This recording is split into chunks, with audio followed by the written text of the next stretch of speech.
TVT au cœur de l'information.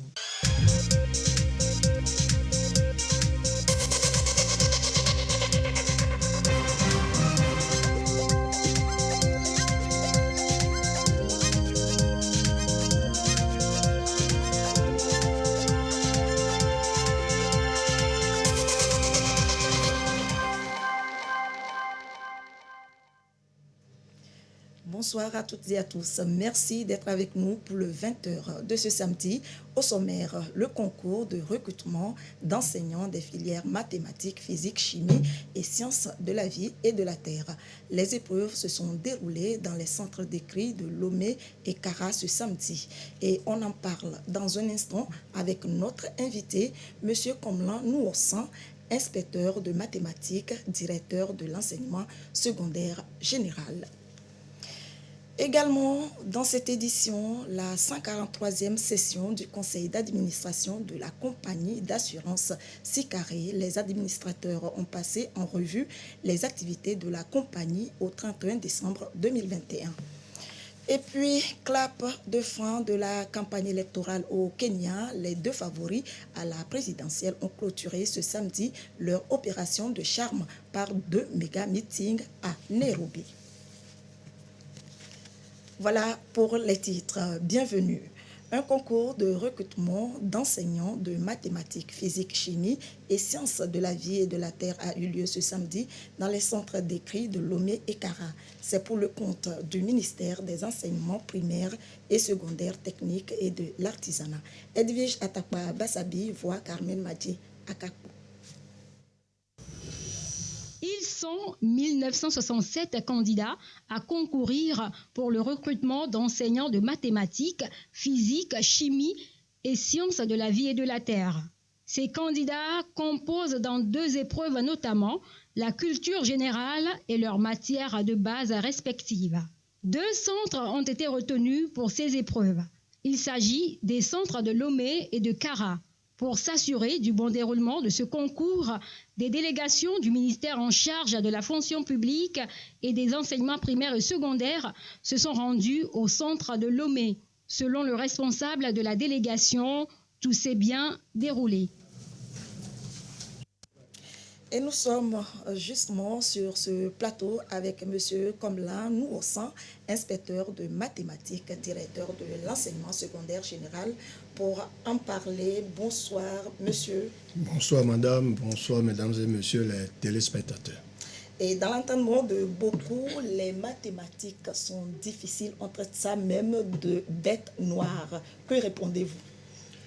Bien, ça dépend de l'angle sous lequel on prend la question. Il est vrai qu'en termes de performance par rapport aux évaluations, les mathématiques constituent une discipline où les performances sont toujours à améliorer. Et de ce fait, il y a certaines capacités qui sont demandées en termes de raisonnement qui font que si l'apprentissage n'est pas au point, la première impression, c'est que c'est des matières difficiles. Et d'ailleurs, c'est ce que tout le monde dit.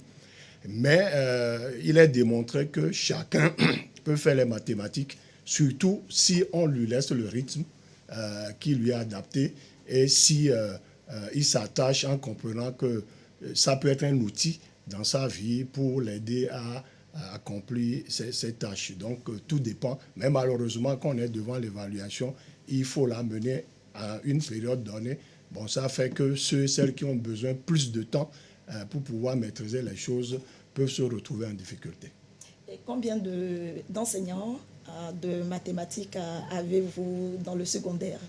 Alors, si nous cantonnons aux enseignants fonctionnaires, pour les 2 cycles, le secondaire 1 qui couvre de la 6e en 3e et le secondaire de la seconde en terminale, on peut les estimer, les 2 cycles confondus, autour de 1800-1900. Mais évidemment, quand vous prenez ce nombre pour les 875 établissements du secondaire 1 et les 270 établissements du secondaire du public pour l'année 2020-2021, évidemment, ce n'est pas suffisant. C'est pourquoi d'emblée, vous allez retrouver les enseignants volontaires qui sont des enseignants recrutés avec l'appui financier des associations de parents d'élèves. Donc, ce nombre ne répond pas aux besoins. Non, le nombre, si on prend les enseignants fonctionnaires, si on en restait là, on ne peut pas faire tourner tous les établissements publics que nous avons au niveau du secondaire. D'où le recours à des enseignants volontaires avec l'appui financier des associations des parents d'élèves. Et est-ce qu'ils ont le référentiel nécessaire pour être de dignes enseignants de mathématiques? Bon, ce n'est pas seulement en mathématiques. En fait, si on prend l'enseignement, ou bien on prend la profession d'enseignant, contrairement à ce que certains pensent que tout le monde peut enseigner. D'ailleurs, il arrive qu'on entende, mais toi, tu n'as même pas trouvé un poste d'enseignant pour aller t'exercer. Non. Pour être enseignant, il faut deux choses. La formation académique et également la formation professionnelle. Parce que c'est un métier, c'est un art.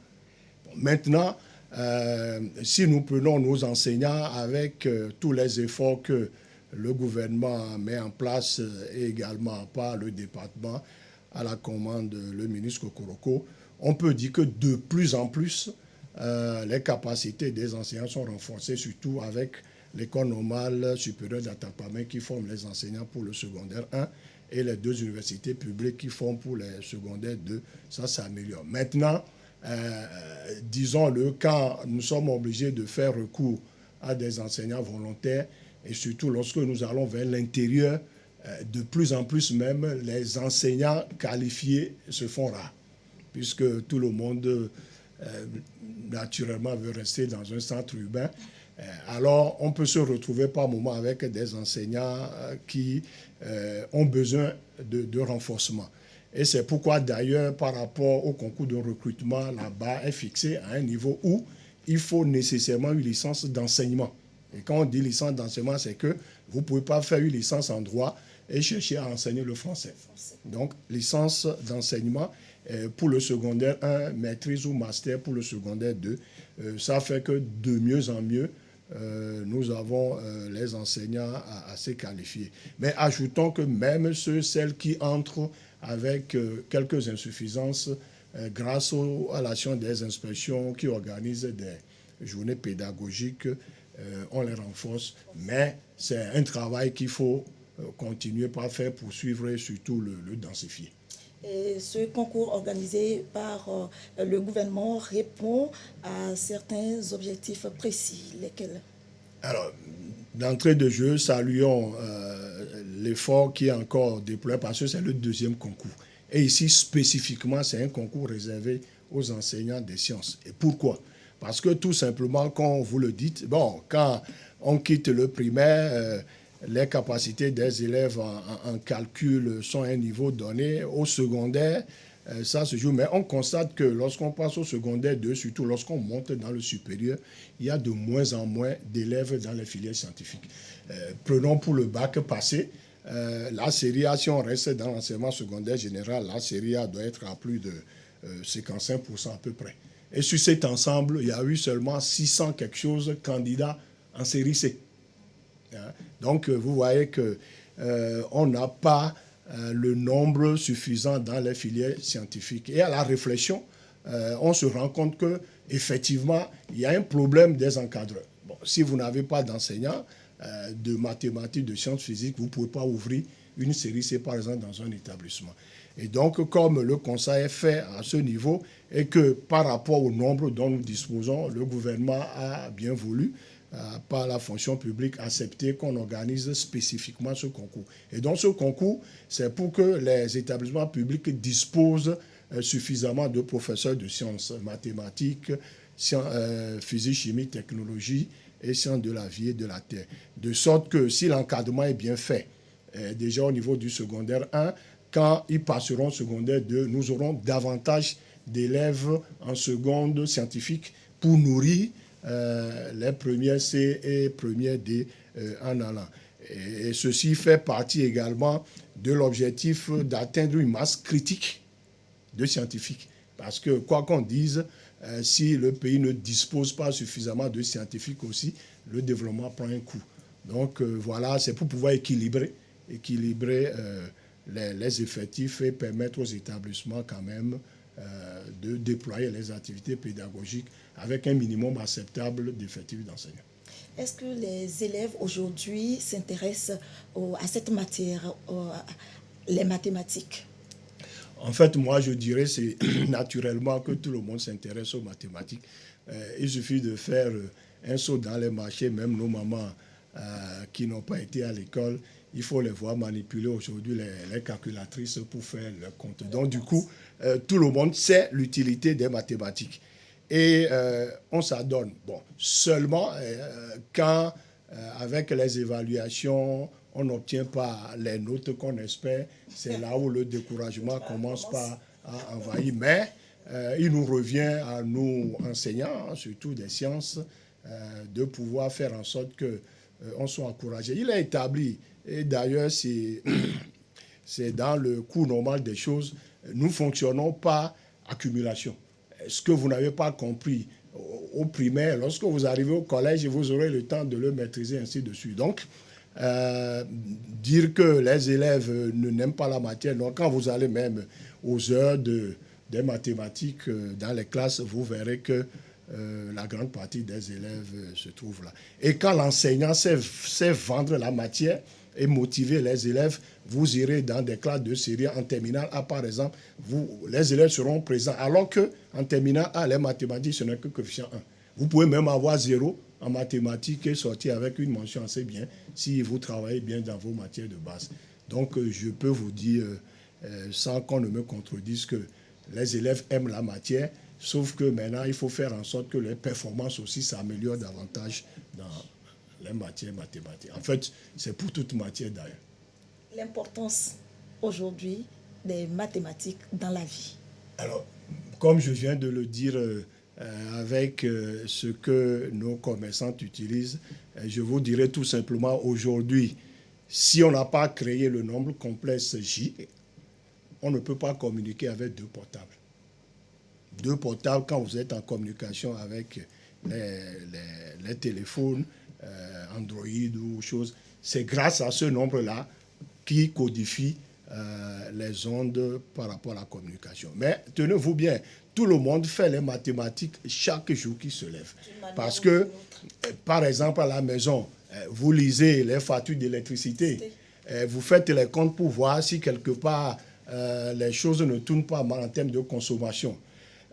Si nous prenons par exemple même l'émission que nous faisons ici, les ondes qui sont captées par les antennes, on dit parabolique, mais en fait c'est paraboloïde. C'est tout simplement des calculs avec ce que nous appelons les coniques. C'est ça qui permet de capter les ondes et il suffit tout simplement de déplacer l'antenne, de modifier sa position, vous perdez les ondes. Parce que le capteur qui est fixé au foyer de la paraboloïde n'est plus à son endroit. Vous prenez les statistiques et les probabilités. S'il n'y a pas ces sciences, les prévisions au niveau de la météo donneront autre chose. Donc ça, c'est le côté outil de la chose. Mais quelles que soient les séries dans lesquelles nous nous trouvons, les mathématiques développent des valeurs. L'endurance, le fait que vous pouvez prendre un exercice et ne pas le réussir à l'instant, mais vous revenez plus tard pour le réussir, c'est l'endurance. Les mathématiques enseignent même la beauté. Lorsque vous construisez un raisonnement de bout en bout, il n'y a pas plus beau un test qu'un raisonnement mathématique. Mais au-delà, c'est surtout l'esprit critique. Et je peux vous dire que les meilleurs avocats, vous verrez que c'est des gens qui sont passés par des filières scientifiques.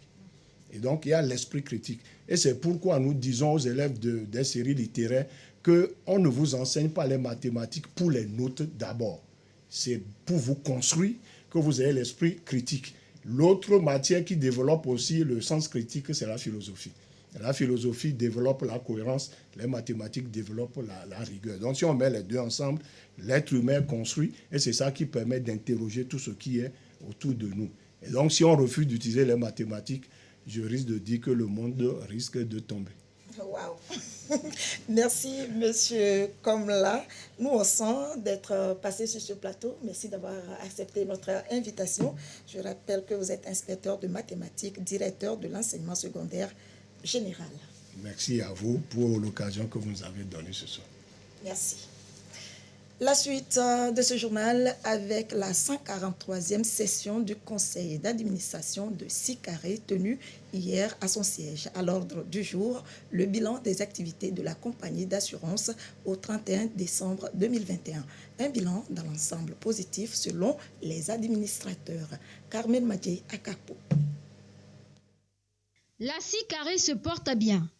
C'est ce qui ressort de la 143e conseil d'administration de cette compagnie de réassurance. Au 31 décembre 2021, le chiffre d'affaires de la compagnie, arrêté à 96 milliards de francs CFA, affiche une nette progression par rapport à 2020. Quant à l'activité financière de l'institution, elle a connu une embellie de 7 milliards à 300 millions avec un taux de croissance des produits financiers de 27,8% en 2021. En attendant l'Assemblée générale ordinaire, la Sicaré compte distribuer des dividendes de manière importante pour encourager les actionnaires. L'année 2021 a été marquée par 2 ou 3 événements très importants. La Sicaré a été notée par l'Agence mondiale internationale qu'on appelle AMS. La Sicaré a eu une notation B+, AMS. C'est la seule compagnie dans notre zone qui a pu avoir cette notation. Et deuxièmement, la Sicaré a vu entrer dans son capital la BAD, la Banque africaine de développement, à hauteur de 6 milliards 500. La poursuite d'une politique de souscription accommodante couplée avec un cadre de gestion des risques renforcés ont permis à la Sicaré de consolider sa solvabilité et son assise financière. Avec la solidité financière qu'est la sienne aujourd'hui et la bonne notation des agences de notation de la Sicaré a aujourd'hui une surface financière, une solidité qui lui permettent maintenant d'aller prospecter dans d'autres marchés, d'aller évoluer dans d'autres marchés. Aujourd'hui, la Sicaré est une des rares sociétés qui couvre suffisamment ses engagements, qui respecte ses engagements pris vis-à-vis des cédantes et donc par conséquent vis-à-vis des assurés. Et donc c'est cette confiance qui permet à la Sicaré aujourd'hui d'avoir un niveau d'activité qui lui permette d'avoir son résultat s'améliorer d'année en année. La Sicaré est une institution de réassurance internationale à gestion commerciale créée en 1981 par les États membres de la Conférence interafricaine des marchés d'assurance CIMA. Sa principale mission, contribuer au développement économique de l'Afrique et promouvoir les activités nationales d'assurance et de réassurance dans les pays membres. À la primature, le chef de gouvernement, Victoire Toméga Dogbe, a conféré avec Moussa Ba, représentant de France Volontaire au Togo. En fin de mission, il est allé témoigner sa gratitude à Madame le Premier ministre. Au cœur des échanges également, des questions d'actualité. Yasmine Kotia. 8 ans de collaboration avec le gouvernement en matière de volontariat et les initiatives conjointes entre l'Agence nationale de volontariat ANVT et France Volontaire ont été au centre des échanges entre Madame le Premier ministre Victoire Toméga Dogbe et Moussa Ba, représentant de France Volontaire au Togo. Moussa Ba a en outre exprimé au chef du gouvernement sa reconnaissance pour avoir bénéficié de la disponibilité des autorités togolaises durant sa mission. C'est discuter des questions d'actualité, au même moment dire au revoir à Madame la Première ministre. Je suis à la fin de mon mandat au Togo, ça fait 8 ans que je suis là, donc pour moi c'était important, même primordial que je vienne dire au revoir à Madame la Première ministre. Parce qu'avant qu'elle soit Premier ministre, elle était d'abord ministre du Développement à la base, donc j'ai eu l'occasion de travailler beaucoup avec elle sur beaucoup de sujets qui touchent le volontariat au Togo. On est au Togo dans un pays où le volontariat est ancré dans la société, dans la politique, dans l'institutionnel. Vous conviendrez qu'avec moi, aujourd'hui, l'ANVT, qui était le Provenat il y a quelques années, est l'une des agences les plus performantes de la sous-région. Ce qui fait que vous avez pas mal de pays qui viennent s'inspirer de l'expérience togolaise en matière de volontariat. Donc, vu sous cet angle-là, je pense qu'on est aujourd'hui fiers de travailler dans un pays où le volontariat, parce que nous, c'est le volontariat que nous encourageons, que nous défendons, mais si ce volontariat il est porté par les autorités au plus haut niveau, ça ne fait que renforcer ce que nous faisons davantage sur le pays. France Volontaire et les autorités togolaises ont collaboré étroitement pour développer la réciprocité entre l'Europe et l'Afrique en matière de volontariat. Passons maintenant à l'actualité internationale. La campagne présidentielle au Kenya s'est achevée ce samedi avec 2 grands meetings des principaux candidats dans la capitale Nairobi. À 3 jours d'un vote à fort enjeu, de nombreux défis attendent le vainqueur de l'élection.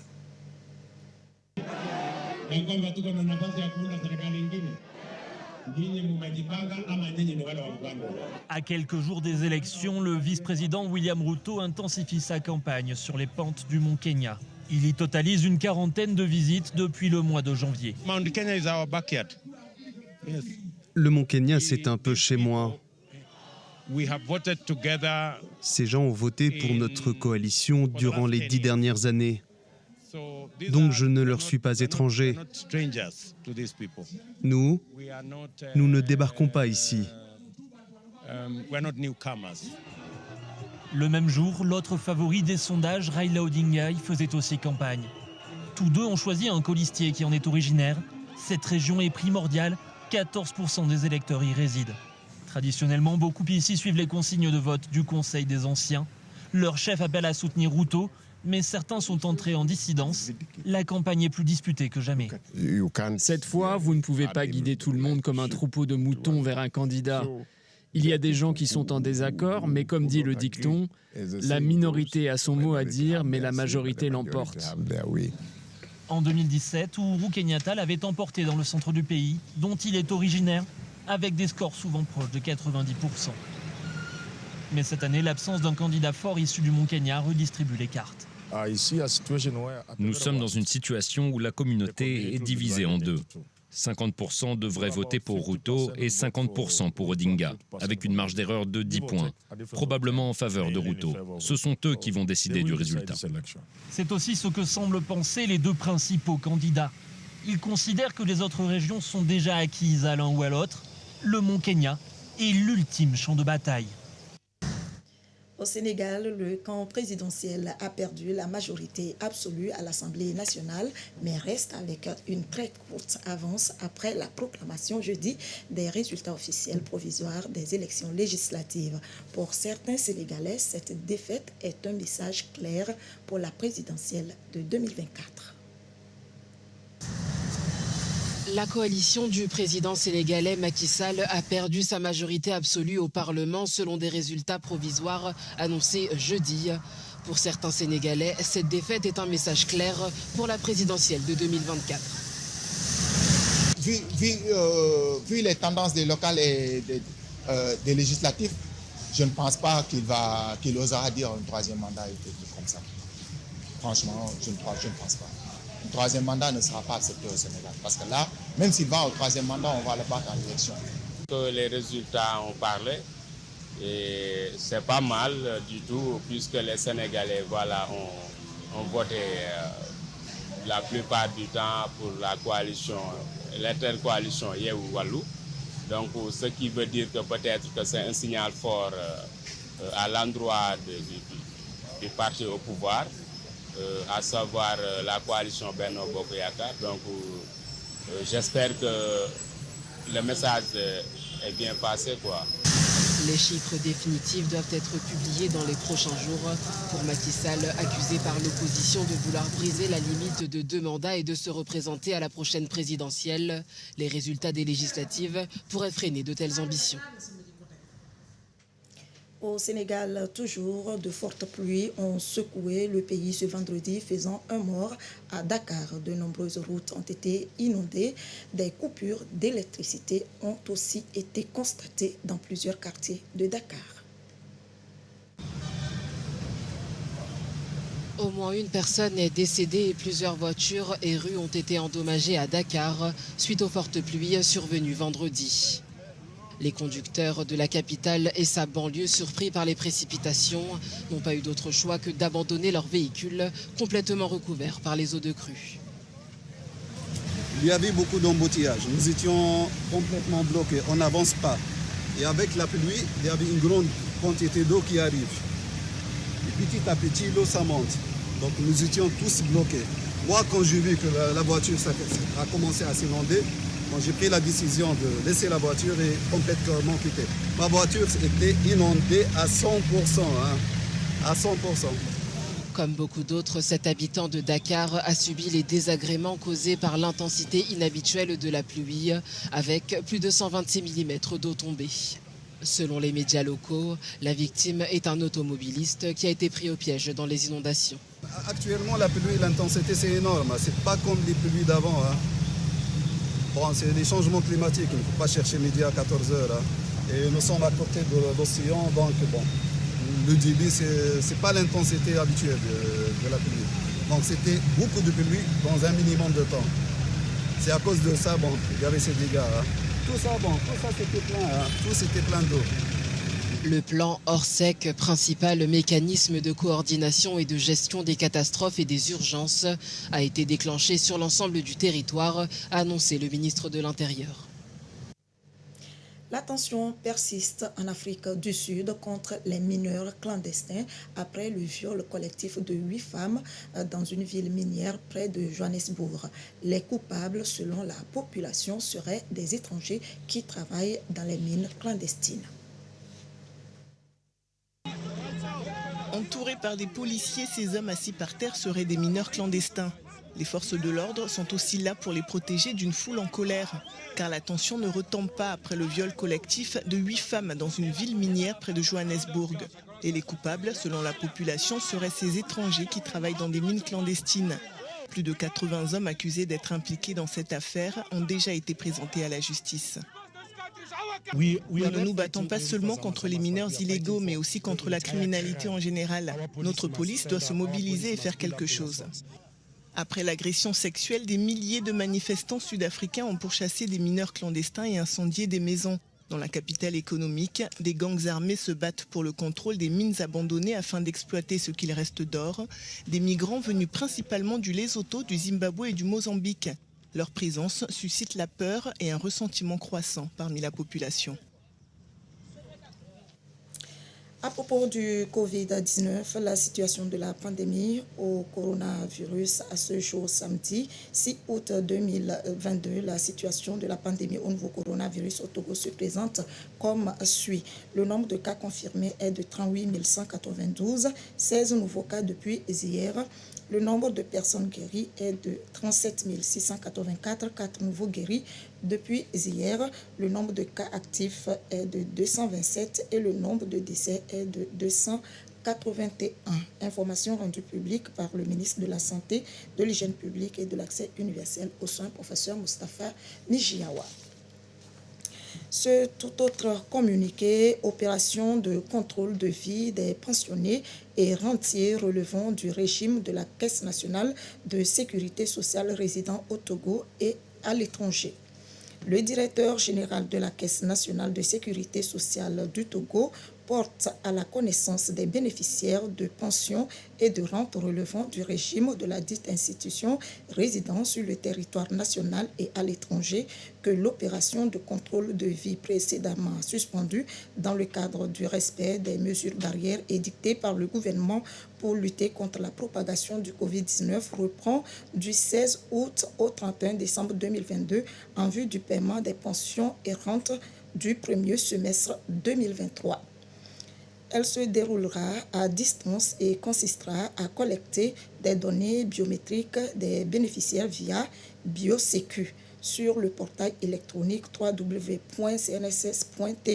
ou par le lien https://biosecu.cnss.tg. Notez bien, les bénéficiaires concernés doivent disposer d'une pièce d'identité valide, carte nationale d'identité, passeport, carte d'électeur, permis de conduire, carte de séjour, livret FUSEC et d'un numéro de téléphone opérationnel puis se référer à la notification d'attribution du droit ou au reçu du dernier contrôle de vie pour relever les références du droit, numéro du droit, numéro assurance, avant de se connecter à BioSécu.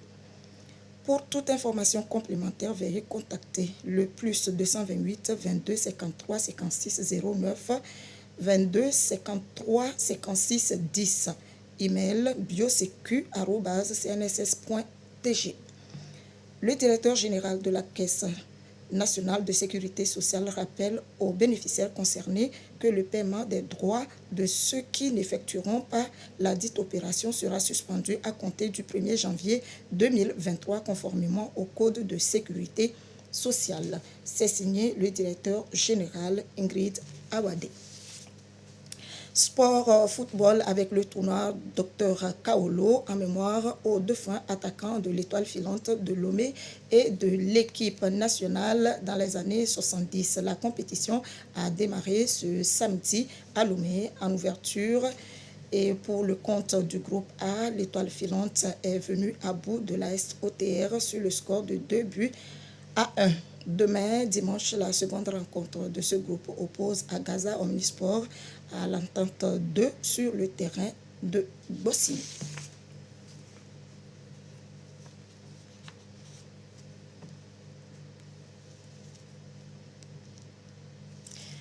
Ainsi se termine ce journal. Merci de votre attention. Dans un instant, la météo, à suivre le concert party Gbadamassi et sa troupe théâtrale.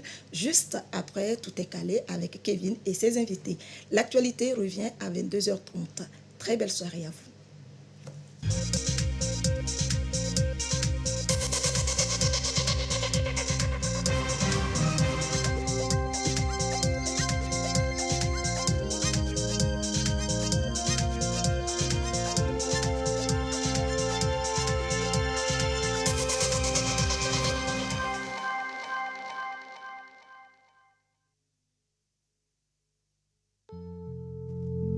L'instant météo avec l'Agence nationale